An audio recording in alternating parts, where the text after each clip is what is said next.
ऑफिसवरून घरी जाताना समोरच भयानक ॲक्सिडेंट झालेला दिसला. हा ॲक्सिडेंट नाशिक दिंडोरी रोडला झालेला आहे. स्कूल बस आणि जीप यामध्ये जोरदार धडक झालेली. एक महिला गंभीर जखमी झालेली. तिला उपचारासाठी व्हॅनमध्ये नेण्यात आले. बसमध्ये आणि जीपमध्ये किती लोक होते अद्याप समजलेले नाही. दोन्ही ड्रायव्हर यांनी ड्रिंक केलेली होती असं स्थानिक लोकांकडून समजले. मित्रांनो, गाडी चालवताना आपली काळजी घ्या आणि इतरांची काळजी घ्या तुम्ही.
मॅडम ऐका ना, जेव्हा समोर आहे काका.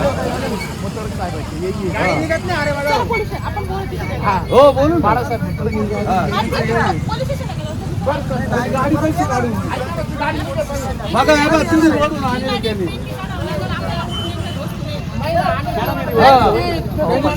आणले. हा, मला फोन करतो.